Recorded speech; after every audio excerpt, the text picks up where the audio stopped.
Bonjour, bienvenue au magazine de la santé. Bonjour Benoît. Bonjour Michel, bonjour à tous. Le programme. Aujourd'hui dans l'actualité, on va parler d'une campagne de la sécurité routière pour faire diminuer le nombre de blessés graves. Vous verrez également que le nombre de cas d'Alzheimer est en diminution en France. Et puis on va parler d'un test à faire soi-même pour tester la fertilité, mais avec des résultats qui ne peuvent être que partiels. On vous expliquera pourquoi.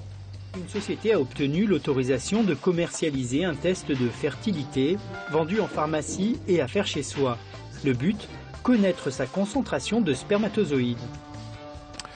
Un documentaire édifiant. On démarre bien sûr avec le journal de la santé.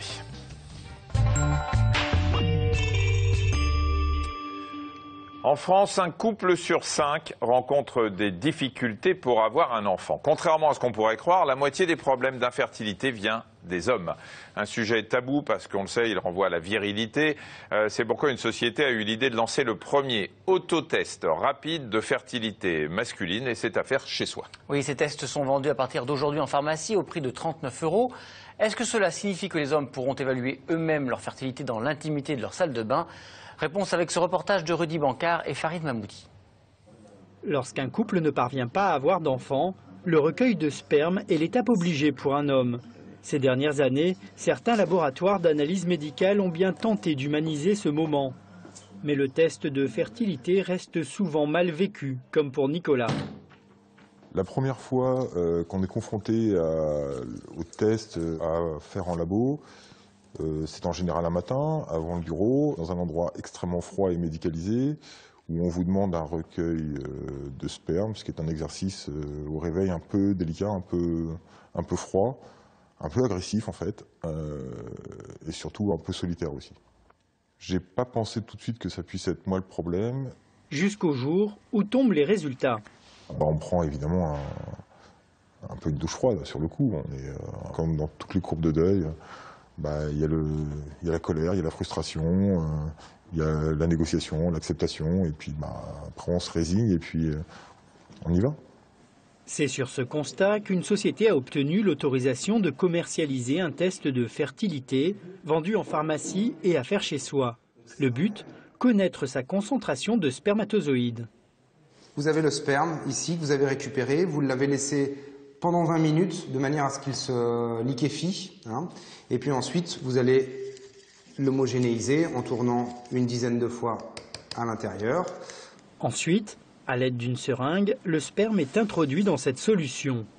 On retourne le tout 5 à 10 fois et on laisse reposer 2 minutes.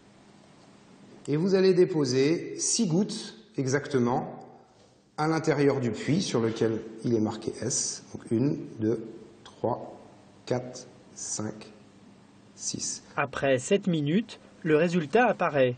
Une seule barre indique ici que la quantité de spermatozoïdes est inférieure à 15 millions par millilitre. En revanche, 2 barres traduisent une quantité supérieure à 15 millions.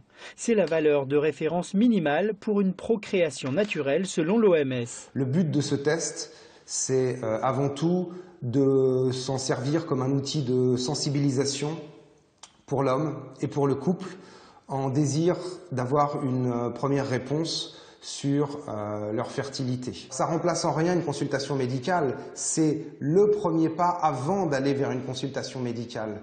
En effet, ce test à faire chez soi n'analyse pas la qualité des spermatozoïdes, un facteur pourtant déterminant pour évaluer la fertilité d'un homme. La tératospermie, c'est l'étude qualitative du spermatozoïde, un par un. Et donc, on est effectivement très loin de l'aspect quantitatif, qui a un intérêt, mais très limité, à côté de certains aspects qualitatifs. Là, vous voyez certaines anomalies de spermatozoïdes. Vous voyez un spermatozoïde à tête angulée. Vous voyez ici un acrosome très décoloré. Et il y a ainsi plusieurs anomalies. Ici, vous voyez bien aussi une grosse anomalie de spermatozoïdes. Autant d'anomalies qui peuvent compliquer la procréation naturelle malgré une concentration de spermatozoïdes au-dessus de 15 millions par millilitre.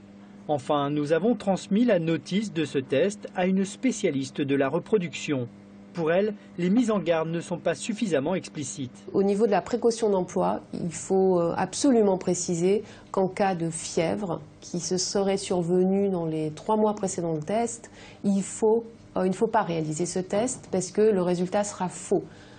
toute élévation de la température chez un patient entraîne une altération de la spermatogénèse, donc une mauvaise fabrication des spermatozoïdes.